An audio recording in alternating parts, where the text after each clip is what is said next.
Lahat ng aming gagawin ay ikaw lamang ang maitaas, Panginoon. Thank you, Holy Spirit. You are in the midst of us. Your presence is always with us. Thank you so much for these wonderful people, Panginoon, na dinala mo. Lord, thank you for the sacrifice they have made. A simple sacrifice to glorify your name. Lord, thank you. Sa oras na ito, Panginoon, itinataas namin ang iyong dakilang pangalan. Sa pangalan ni Jesus, Amen, Amen, and Amen. Palakpakan natin ang ating Panginoon. So ano po ang nakalagay dyan sa ating PowerPoint? Pakibasa nga ng malakas. He is risen. God is not finished. He is risen. God is not finished with you yet. Hindi pa tapos sa atin ang Diyos. Amen po ba? Amen. Amen. So, magandang umaga po mga kapatid. Morning. Nawala ng response. Kulang pa po ba ang lugaw? Kulang pa po ba? Parang mas buhay pa yung lugaw kaysa sa inyo Kanina masaya kayo habang ibinibigay yung lugaw. Pero ngayon, inaantok na ba? Dahil sa lugaw, iyan talagang lugaw na yan. Amen? So, today is Resurrection Sunday. Sabihin mo sa katabi mo, today is Resurrection Sunday. Masaya ka ba? Tanungin mo nga. Dahil ito ay Resurrection Sunday, ito yung araw na kahit sino ay kayang gumising ng maaga kahit puyat kagabi. Amen po ba? Amen. Amen po ba? Sino mga napuyat kagabi? Tingnan niyo ang mga mata nila.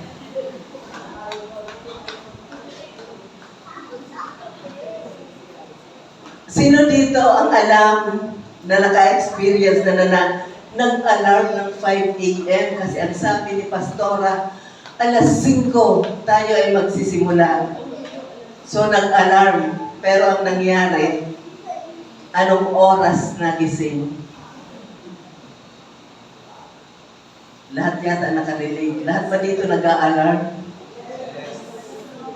At pinapatay na lang yung alarm pag tumutunog na. Lahat kayo yata nakangiti.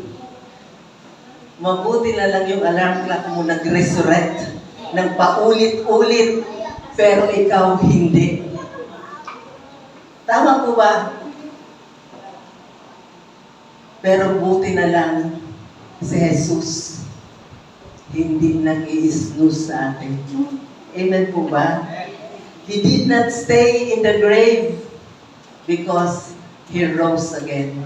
Amen? Palakpakan natin ang Panginoon. Ngayon po, hindi lamang natin sineselebrate ang isang event.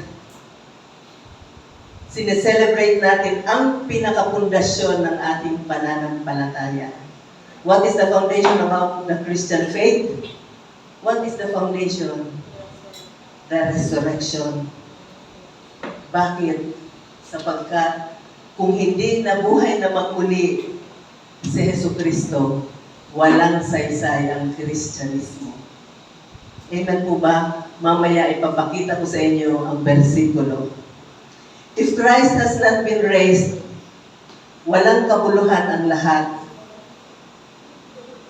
But before we start, gusto ko munang alalahanin yung ating nakaraang Good Thursday. So, let me ask you, what was the cross mean to you personally? So, hindi naman po ako magpapatayo. Sagutin nyo na lang sa inyong mga puso. Before the resurrection, there was the cross. Tama po ba? Before the victory, there was suffering. Bago si Jesus nagtagumpay, naroon ang kanyang suffering. Good Thursday reminds us that Jesus didn't just speak about love, but He demonstrated it. Hindi lamang po siya nagtuturo about pag-ibig, pag-ibig, pag-ibig, gaya ng marami, but He demonstrated it. Ipinakita niya po ito. He endured the pain, He carried the weight, and He gave everything. Pag sinabing everything, everything. Amen po ba? Para kanino? Para sa atin. Para sa iyo, at para sa akin. He carried the weight so heavy. Pero minsan tayo mga tao, we rush things. We rush past the part of the story. But this is where the grace of God was poured out.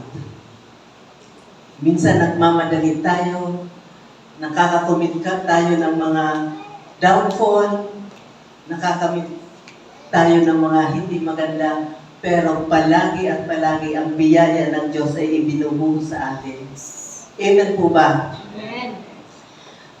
And in what looked like the darkest moment sa madilim na bahagi ng buhay ni Kristo, God was making a way for the greatest hope. Ano yung greatest hope? The resurrection. 3 days, everything changed. Thursday, Friday, Saturday, Sunday. Amen. Everything changed. What looked like defeat was a story in motion. Amen. What felt like silence was God writing redemption plan. Ang akala natin, wala na. Pero sa isip ng Diyos, itong mga tao na ito, na inilagak ang pagtitiwala at pananampalataya sa akin, may redemption. And the same is true for your life. Totoo ito sa mga buhay natin. The places that feel quiet, the moment that don't make sense, the seasons that felt like endings, mga panahon na akala natin nasukol na tayo, but God is still working there. Amen? Gumagawa ang Diyos. Hindi man natin alam, pero God is working on our behalf. In the presence of Jesus, nothing is wasted. Sa presensya ni Jesus, walang mga bagay na nasasayang. Every moment holds purpose. Every ending carries the seed of new beginning. Ang akala natin katapusan na, pero minsan sa panahon na yan, sumisibol ang bagong simula. Amen? So don't rush past the season. Lean into Him there. Palagi tayong umasa sa Kanya. Amen? Because of the cross, your sin is not the end of your story. Sabihin mo, because of the cross, my sin is not the end of my story. Because of the cross, my sin is not the end of my story. Amen. Because of His sacrifice, grace has the final word. Amen? Because of His sacrifice, kaninong sakripisyo po? Kay Yesu Cristo. Grace has the final word. Isaiah 53:5. Ngunit siya'y nasugatan. Sino po ang sinasabi dito? Sino ang tinutukoy ng bersikulo na ito? Sino ang nasugatan? Si Jesus. Ngunit siya'y nasugatan dahil sa ating mga pagsuway.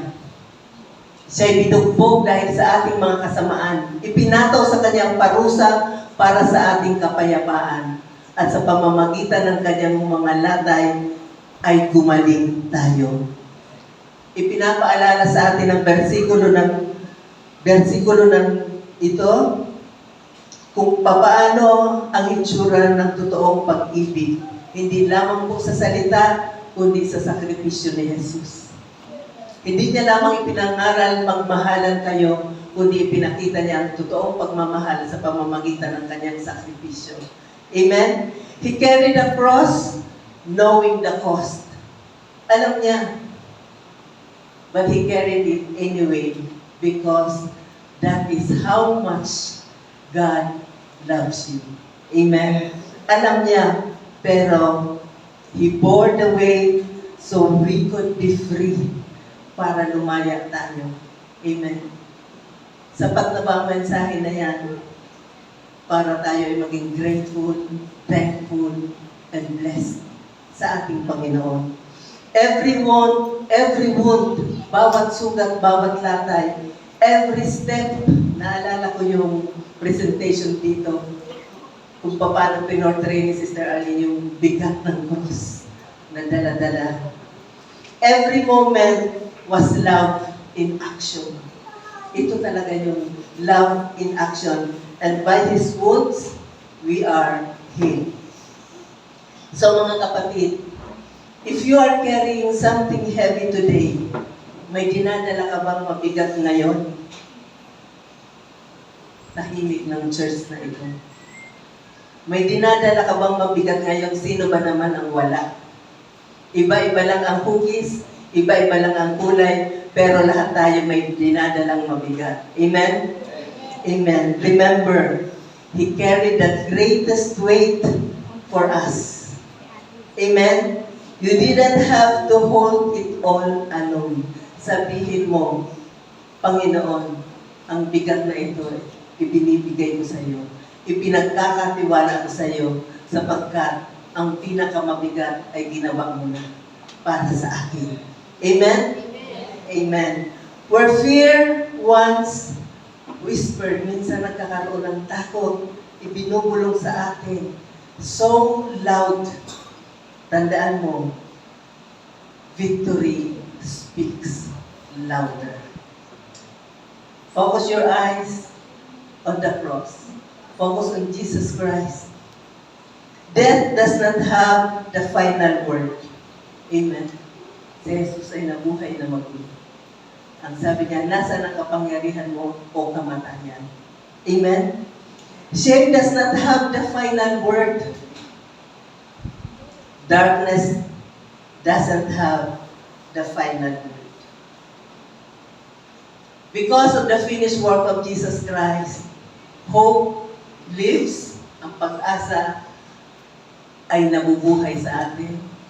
Grace wins and life rises again. Amen? Nandun yung pag-asa sapagkat ang biyaya ng Diyos ay palaging panalo sa buhay natin. Amen? At ang buhay natin ay patuloy at patuloy na mararanasan natin masaya. Amen? Marami mang pagsubok dahil si Kristo ay nabuhay, binata niya ang mabigat para sa atin, ba't ka mawawala ng pag-asa? Sabihin mo sa katabi mo, huwag kang mawawala ng pag-asa. Amen? Unang Korinto 15:57, subalit salamat sa Diyos na nagbibigay sa atin ng pagtatagumpay. Sino pong nagbibigay sa atin ng pagtatagumpay? Ang Diyos. Sa pamamagitan ng ating Panginoong Jesucristo. Binibigay sa atin ng Diyos ang pagtatagumpay sa pamamagitan nino. May iba bang daan? Wala. Ang sabi ni Jesus, I am the way, the truth, and the life. Amen? So whatever heavy today, remember, this is not the end of your story. Amen? Hindi pa tapos ang kwento mo. Amen? Ang sabi ko nga dati, sa teleserye ng totoong buhay, bawat isa sa atin ay bida ng sarili nating mga kwento. Tama po ba? Sarili mong struggle, ikaw ang bida dyan. Pero, kanino mo ipagkakatiwala ang buhay mo? So sabihin mo, God is not finished with you yet. God is not finished with you yet. Pag sinabi kong babasa kayo. Kasi Marami pa pong lugaw. Kung mapagod man kayo sa pagbasa, mamaya maglugaw ulit kayo. Meron pa naman yata itlog doon. Pag kulang ng itlog, slice na lang kayo. So hayaan nyo sa umagang ito, basahin ko ang mga bersikulo sa Biblia na tinutumbok ang muling pagkabuhay ni Jesus. Ready na po ba kayo? Amen. Kasi ngayon pa lang tayo magsisimula.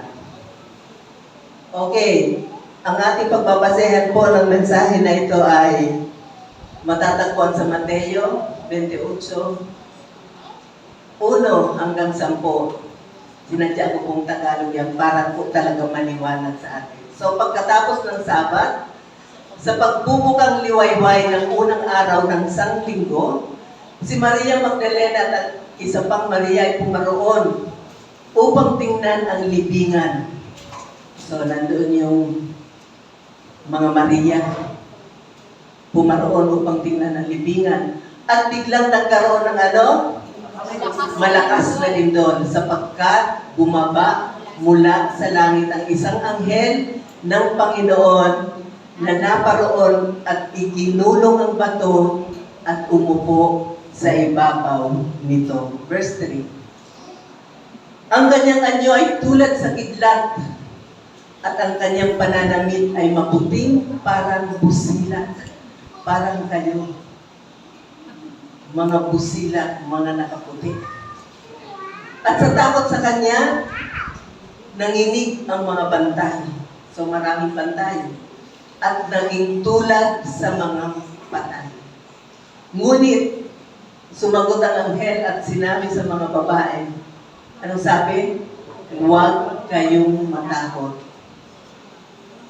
Sapagkat nalalaman kong hinahanap ninyo si Jesus na ipinako sa krus. Anong sabi ng anghel? Wala siya rito. He is not here sapagkat siya'y binuhay. He is risen. Tulad ng sinabi niya, hali kayo, tingnan ninyo ang dakong hinigaan niya. Pagkatapos ay magmamadali kayong umalis at sabihin ninyo sa kanyang mga alagad na siya'y binuhay mula sa mga patay. Siya'y mauuna sa inyo sa Galilea, makikita ninyo siya roon. Ito ang nasabi ko na sa inyo. Verse 8. Sila nga'y dali-daling umalis sa libingan na may takot at malaking kagalakan. At tumakbo sila upang magbalita sa kanyang mga alagad. At do'y sinalubong sila ni Jesus na nagsasabi, kapayapaan ay sumainyo. At paglapit nila sa kanya ay niyakap ang kanyang mga paa at siya'y sinamba. Verse 10. Pagkatapos ay sinabi ni Jesus sa kanila, huwag kayong matakot, humayo kayo, at sabihin ninyo sa aking mga kapatid na pumunta sa Galilea, at doon ay makikita nila ako. Amen? Pinagpala ang pagkabasa ng kanyang mga salita. So base po dito, hayaan nyo na i-share ko sa inyo 4 points that could change your life. Amen? Number 1. The stone was rolled away. Iginulo ang bato. So may malaking bato. May malaking bato. Makikita natin yan sa verse 2. Anong sabi sa verse 2? There was a violent earthquake. For an angel of the Lord came down from heaven and going to the tomb, rolled back the stone and sat on it. Sino po ang nag-roll back ng stone? Ang anghel. So may malaking bato sa harap ng libingan ni Jesus. Hindi ito maliit na obstacle. Hindi ito inconvenience lang. Ano po ang ipinapakita ng versikulo na ito? It is a miraculous and powerful moment. Violent earthquake. Ano pong sinisignal nito? It signals divine intervention, and the appearance of an angel confirmed that something extraordinary is happening. Pag may lumabas na anghel, ibig sabihin, may extraordinaryong bagay na mangyayari. Amen? The angel sent by God rolls back the heavy at sinelyohan nito ang libingan ni Jesus. Inire-reveal po nito that the tomb is empty. Ni-roll, bakit? Para makita na walang laman ang libingan. So pag sinabing may bato, it represents finality. Kung hindi na-roll back ang stone, ibig sabihin, final na. Wala na talaga si Jesus. It represents death. It represents no more hope. Wala nang pag-asa. Kung sa isip ng tao, wala na. Finish na. Wala nang pag-asa. Yun ang rason kaya kailangan i-roll back ang stone para makita that the tomb was empty at mayroong pag-asa sapagkat si Jesus ay wala sa libingan. Amen? Amen?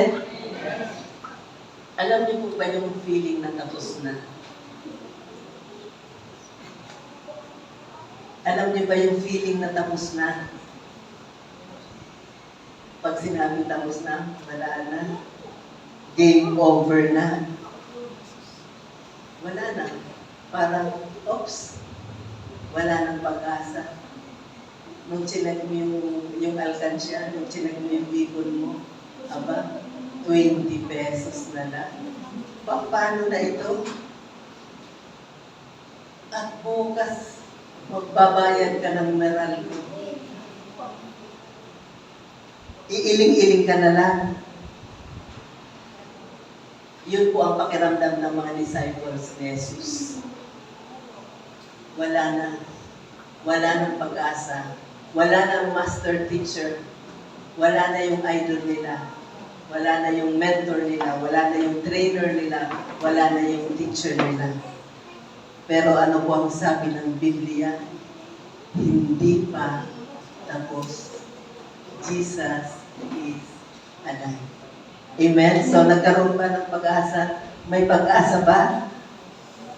Anong sabi ng Biblia? Ang base sa versikulo na yan, nagkaroon ng lindol at may anghel na nag-roll back, nag-roll away ng stone. Hindi po para makalabas si Jesus. Na-roll back pa yung stone para makalabas si Jesus? Hindi po. Kundi para makita ng tao, wala si Jesus doon. Amen? Amen? Ibig sabihin, hindi kailangan ni Jesus ng tulong para mabuhay. Hindi kailangan ni Jesus ng kahit na sino maging ang anghel, but the entrance of the angel signifies a miraculous event. A miraculous thing is happening. Amen? Amen? Amen? Hindi kailangan ni Jesus sapagkat may kapangyarihan si Jesus sa kamatayan. Amen? May kapangyarihan si Jesus sa kamatayan. The resurrection proves Jesus is not just a teacher. He is Lord over life and death. Amen? He is Lord over life and death. The same God who moved the stone can move what's blocking your life. Amen? Amen? Amen? Amen. So, sabihin mo sa katabi mo, hindi pa tapos ang kwento mo. Amen? Ano pong sabi? Ulitin mo kung walang response. Sabihin mo, hindi pa tapos ang kwento mo. Isigaw mo para marinig sa kabila. Lalong huminga. So ano ang stone mo ngayon? May stone ka ba, kapatid? May dinadala ka bang bato sa buhay mo? Meron po ba? Nakakatawa ba yung batong dala-dala mo at ikaw ay nakatawa? Tama, tawanan mo ang problema.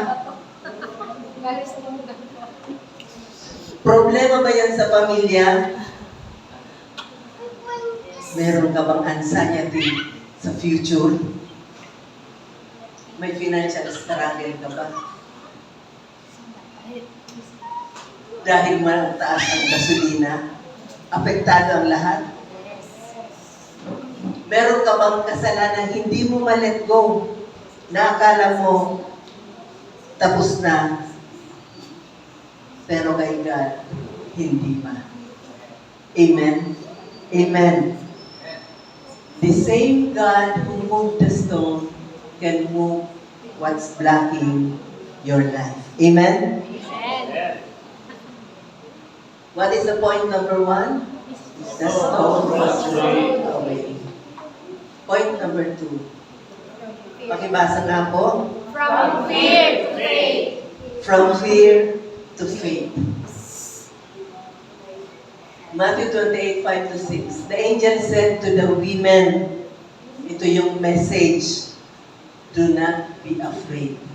At yan ang mensahe para sa inyo ngayon. Do not be afraid. For I know that you are looking for Jesus who was crucified. Amen? Ito po yung proclamation. He is not here, He has risen. Proclaim ng angel, He is not here, He has risen. Just as He said, come and set the place where He lay. Ito po yung ebidensya. Halika, tingnan mo ang lugar kung saan siya nahimlay.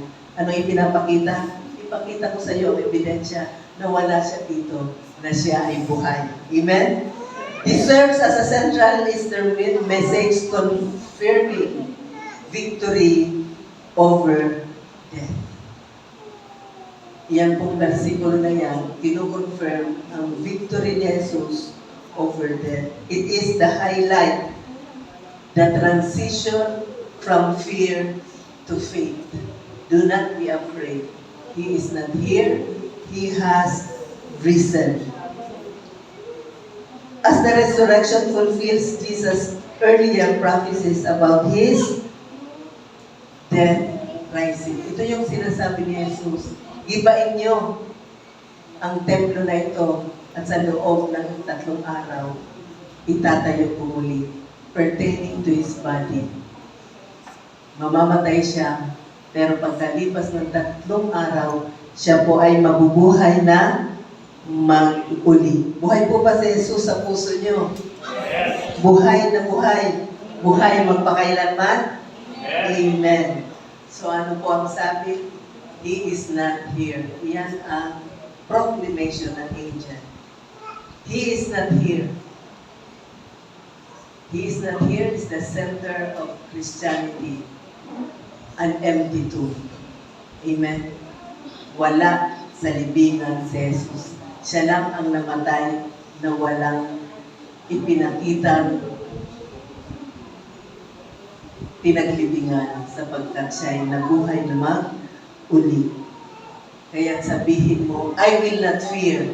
Jesus is alive. Amen?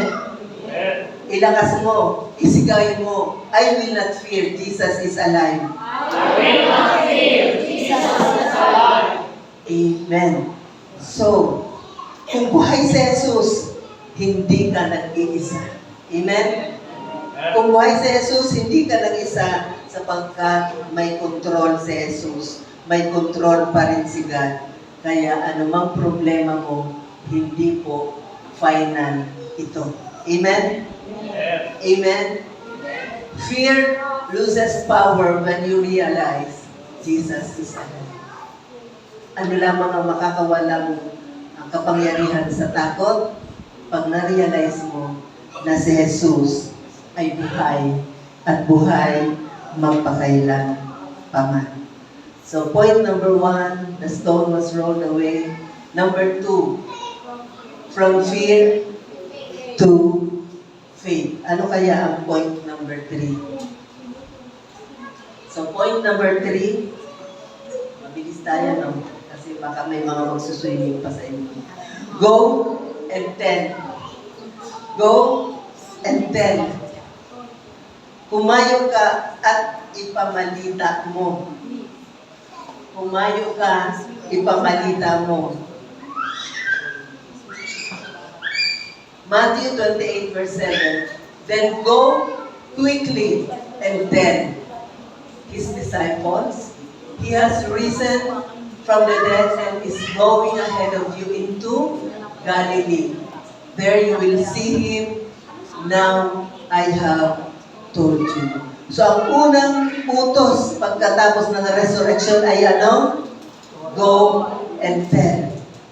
Hindi go and hide.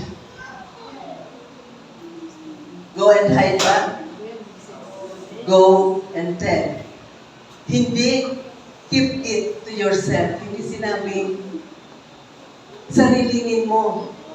Sarilinin mo lang ang nakita mo. Ang katotohanan, the resurrection is not just information. It is a mission. Basahin niyo po ba? It's a mission.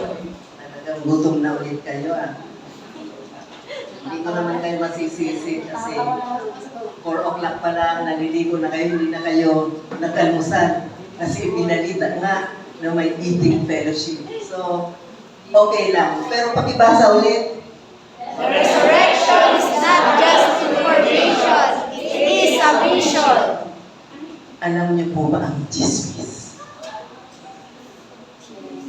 Alam niyo po ba ang chismis? Natahimik kayo Kasi ang chismis, kahit walang proof, kumakalat agad yan. Tama ba? Yes. Oh, ayaw niyo pa rin sumagot. Ulitin ko, take 2 tayo. Kayo talaga nagpapatagal dito True to life story naman to Alam niyo ba yung chismis? Oh, ayaw niyo naman sumagot Parang ayaw niyo masabihan ng guilty ka. Alam niyo ba yung chismis? Yes. Ito yung kahit walang proof, kumakalat agad. Diba? Sino ba ang source ng chismis? Ang sabi sa Family Feud, ang kapitbahay daw. Pero po ang good news may pruweba. Ang good news may proof. Pero minsan, may proof na, pero tahimik tayo. Hindi natin ito binabalita. Kasi mas gusto natin ibalita yung chismis. Pero yung good news na may proof, maliwanag sa Biblia, tahimik tayo. Guilty ba kayo dito? Guilty ba tayo minsan? Minsan alam mo na sa isip mo, pwede mo nang i-share, pero napipigilan ka, tahimik ka lang. Pero dapat baliktad. Dapat yung good news ang sinishare, hindi ang chismis. Dapat mas mabilis kumalat ang good news. At kung mabilis kumalat ang good news, ang saya. Tama po ba? Maraming maliligtas, maraming makakakilala kay Jesus, at dadami pa tayo. Amen? Amen. Amen. So sabihin mo sa katabi mo, may good news ako. Buhay si Jesus. Palakpakan natin ang ating Panginoon. Hindi mo kinakailangang memoryado ang buong Biblia. Hindi mo kinakailangang step by step. Alam mo, hindi po, ikwento mo lang ang ginawa ng Diyos sa pamamagitan ni Kristo. Amen? Ikwento mo lang. Ikwento mo lang ang kabutihan ng Diyos. Ikwento mo lang ang tinapos na gawa ni Kristo. Then you can invite someone. Amen? I-live mo. Ipamuhay mo. kung ano si Kristo sa buhay mo. Amen? And bakit? Because your life is your loudest message. Your life is your loudest message. Ang sabi mo, maraming tao ang hindi nakakabasa ng Biblia. Hindi nila alam ang Biblia, hindi nila alam kung ano ang Biblia. Pero dahil ikaw, ipinamumuhay mo ang Biblia, you are the living Bible. Amen? Hindi ka sasabihan, ha? Christian ka? Hindi sasabihin sa'yo, kasi Christian yan. Kristiyano kasi yan. Kaya ganyan siya. So let your life be the loudest message. Amen? Amen. Point number 4. The resurrection changes you. Sabihin mo nga sa iyong katabi, ang muling pagkabuhay ni Jesus ang magbabago sa atin. Amen? 1 Corinthians 15, 12, 17. Ayan po, kukunin natin sa unang Korinto. Binili ko lamang po yung mga versikulo. Babasahin ko lamang po para maliwanag po sa inyo ang mga sinasabi sa mga sa passage na yan.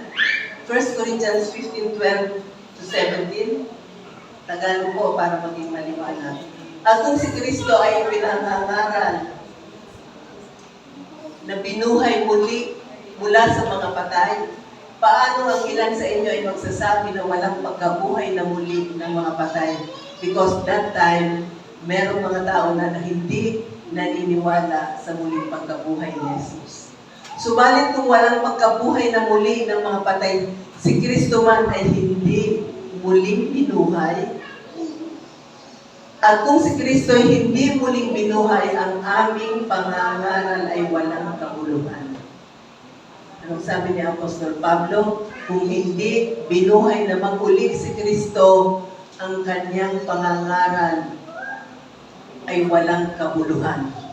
At ang inyong pananampalataya ay wala ring kabuluhan. At kami ay napatunayan pang mga bulaang saksi ng Diyos sapagkat kami ay nagpatunay tungkol sa Diyos ng kanyang muling binuhay si Kristo na hindi naman niya muling binuhay. Kung totoo na ang mga patay ay hindi muling binubuhay. So sabi ni Apostol Pablo, kung si Jesus ay hindi muling binuhay, walang kabuluhan, sila ay i-consider ng mga bulaang propeta at maging tayo man ay walang pag-asa. Hindi rin tayo mabubuhay after this life here. Sapagkat kung ang mga patay ay hindi muling binubuhay, si Kristo ay hindi muling binuhay. 17. Kung si Kristo ay hindi muling binuhay, ay ang inyong pananampalataya ay walang kabuluhan, kayo'y mananatili pa rin sa inyong mga kasalanan. Amen? Tayo daw ay mananatili pa rin sa ating mga kasalanan. So, kung hindi binuhay si Jesus, walang kapatawaran. Amen?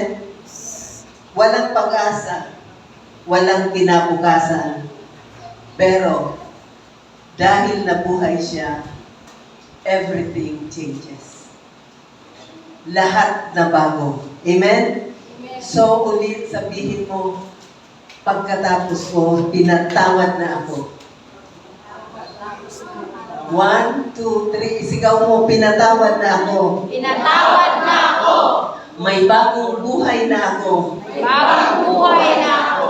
May pag-asa ako. May pag-asa ako. Ang krus ko ay bayad sa utang. Amen? Ang resurrection ay resibo na bayad na talaga. Amen? Para natin ang ating sarili. Amen? Kaya po ang krus natin, walang imahe. Bakit? Sapagkat ang pinaglilingkuran nating Diyos ay buhay at hindi na nakapako sa krus. Amen? Kaya pag tinanong kayo, bakit walang Kristo sa krus nyo? sapagkat ang Kristo natin ay buhay at buhay magpakailanman. Amen. Amen.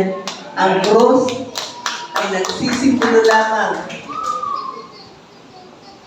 na bayad na ang utang natin. Bayad na ang utang natin sa Diyos. Amen? At ang resurrection, iyan po ay resibo na talagang bayad na. Paid in full. Amen? Amen? Tinatawad na kasalanan nagawa, kasalanan ginagawa, kasalanan magagawa mo forever paid in full. Amen? What is the requirement? Ano lamang ang requirement? Isa lang. Kilalanin, tanggapin mo si Jesus bilang Panginoon mo at sariling tagapagligtas. Amen? Ang sabi, gawin mo ang kalooban ng Ama. At ano ang kalooban ng Ama? Isa lang po ang kalooban ng Ama. Walang maraming kalooban ng Ama. Kilalanin mo ang kanyang bugtong na anak bilang Panginoon mo at sariling tagapagligtas. Sapagkat walang ibang daan, walang ibang katotohanan, walang ibang buhay. Makakapunta ka lamang sa langit sa pamamagitan nino ni Jesu Cristo. Amen? So we are already saved. Lahat ng utang binayaran na ni Kristo. Hindi po partial, hindi installment, fully paid. So, lahat po bayad na. Amen? So, hayaan nyo, nabigyan ko kayo ng ayan. What are the 4 points that could change your life? Number 1, the stone was rolled away. Number 2, From fear to faith. from fear to faith. Number 3, go and tell. Number 4, okay, life application. Bilis na. Mabilis. Stop living like Jesus is still dead. Sabi mo sa katabi mo, tumigil ka na. Mamuhay na parang si Kristo ay patay pa. Tumigil ka na, mamuhay na parang sa Kristo. At siyempre, nagkabulbul na eh. So, English na lang natin. Stop living like Jesus is still dead. Stop living like Jesus. So, wag na tayong mamuhay na para bang si Jesus ay patay pa rin. Amen? Mamuhay tayo na si Kristo ay buhay na. Amen? So, live in new life. Mamuhay tayo sa bagong buhay, hindi na sa dati at luma nating pagkatao. Yung mga lumang ginagawa. Amen? So, kailangan ang mga mananampalataya ay namumuhay na hindi parang talunan. Sabi mo sa katabi mo, hindi ka talunan. Hindi tayo talunan. As the same power that raised Jesus is at work within us. Yung kapangyarihan na bubuhay kay Jesus sa mga patay ay nasa atin. So tayo ay mabuhay para sa Kanya. The resurrection means life is now devoted to Christ. Amen. Let our lives be devoted to Christ rather than to ourselves. Hindi, sabi nga, di ba, not your will, not my will, but your will, O Lord. So, stop living like Jesus is still dead. Huwag kang mamuhay na talunan. Huwag kang mabuhay na lulugo-lugo. Amen? Kailangan always alive, alert, enthusiastic. Number 2, walk in freedom. Mamuhay ka na ikaw ay malaya. Namatay si Jesus, He carried the cross, He carried the weight, He carried the burden for us to be free. Resurrection signifies freedom from sin. Malaya sa kasalanan. Malaya sa kasalanan sa kapangyarihan ng kasalanan. Hindi lamang po tayo pinatawad, kundi tayo ay nabuhay para sa kanyang katuwiran. Amen? So, huwag na natin hanggarin pa yung mga luma, mga old, mga selfish desires, because the resurrection provides the power to leave behind the tomb. Amen? To leave behind the tomb of the past and walk forward into brand new, transformed life. Wala na. Wala na yung tomb. Wala na doon si Jesus. Paano ginawa niya lahat para tayo ay maging malaya, lakaran natin ang kanyang ginawa. Lakaran natin yung resurrection na ginawa niya para din sa atin. Number 3, walk in confidence. Paano po ba yung lumakad na may kumpiyansa? Kita niyo yung mga militar, paano sila lumakad? Paano lumakad na ganyan ba? Hindi. Pag sinabing walk in confidence, pag sinabing straight body, chin up. Diba? Sino dito ang mga nag-CAT? Wala dito nag-CAT? Ayun, mga nag-CAT. Ako din po, nag-CAT officer ako ng high school. Kaya pag sinabing straight body, move forward, march forward, kailangan chin up. So, walk in confidence, living with the assurance that Jesus' victory over death has conquered fear, has conquered sin, has conquered hopelessness in daily life. So, kung may kumpiyansa ka, dahil si Jesus ay nagtagumpay, at tayo ay dapat may kumpiyansa sapagkat nagtagumpay na tayo sa takot, sa kasalanan, at sa walang pag-asa. May pag-asa na ba tayo? Yes. Amen. Kailangan tayo matransform din sa ating pang-araw-araw na buhay from a state of fear into a journey of hope. Kung dati takot ka, pero nalaman mo ngayon ang resurrection power ni Jesus, kailangan meron ka ng pag-asa, allowing believers to walk in the newness of life. Dati takot ka, pero ngayon, ikaw ay may kumpiyansa na. Lastly, walk in new life. Ano po ang sabi ng Romans 6:4? It signifies spiritual transformation where believers, having identified with Christ through baptism, live empowered by His death and resurrection. So we are now dead to sin and alive to God. Are we alive to God? Dead from sin, patay na tayo sa kasalanan, buhay tayo para kay Kristo. Amen? Amen? Amen. So no longer defined by past mistakes, hindi ka na nade-define dahil sa mga pagkakamaling nagawa mo. Amen? But to Christ, righteousness. So, nasa atin na si Kristo. At dahil nasa atin na si Kristo, anong ginawa ng resurrection niya? Sa atin, we walk in new life. So, life application number 1. Stop living like Jesus is still dead. Walk in freedom. Walk in confidence.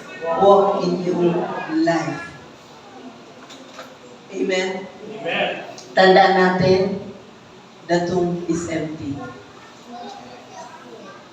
Tandaan palagi, huwag ka liligtaan. The tomb is empty. Walang laman ang libingan. Pero alam niyo sa totoo, marami pa rin mga puso ang empty pa rin. Empty pa ba ang puso mo? Hindi pa kayo pwedeng sumagot. Empty pa ba ang puso niyo? No. No. Amen. Palakpakan natin ang ating Panginoon. Sapagkat hindi kulang ang ginawa ni Jesus. Amen. Bakit hindi kulang? Sapagkat tinanggap na natin lahat ang Panginoong Jesus bilang ating Panginoon at sariling tagapagligtas. Amen? Amen. Amen? Amen. Amen and amen and amen. So mga kapatid, huwag nating kaliligtaan ang mensahe ng resurrection. Si Jesus ay buhay, buhay mo, pakailan ka man, magpakailan, kailan pa man. Amen? Tandaan, hindi na natili si Jesus sa libingan. Amen? At hindi ka rin mananatili sa sitwasyon mo. Amen. Amen? Pakibasa na ng malakas. Hindi na natili si Jesus sa libingan, at hindi ka rin manatili sa sitwasyon mo. Amen. Amen. The resurrection of Jesus Christ give us the confidence that whatever happened, it was nothing. Amen. Let us walk with confidence. Let us walk in the newness of life. Let us walk confidently. Hindi tayo nananatili na para bagang si Jesus ay patay na rin. Sapagkat hindi na natili si Jesus sa libingan, tayo man ay hindi rin mananatili. Sa kung anumang sitwasyon meron tayo, palaging pabuti ng pabuti, pabuti ang buhay natin. Amen? Bakit? Ang ating big idea, Jesus is alive and He lives forevermore. Si Jesus ay buhay at siya ay buhay magpakailan, kailan pa man. Tayo po'y manalangin. Panginoong Jesus, maraming salamat po sa krus. At maraming salamat po sa muling pagkabuhay mo.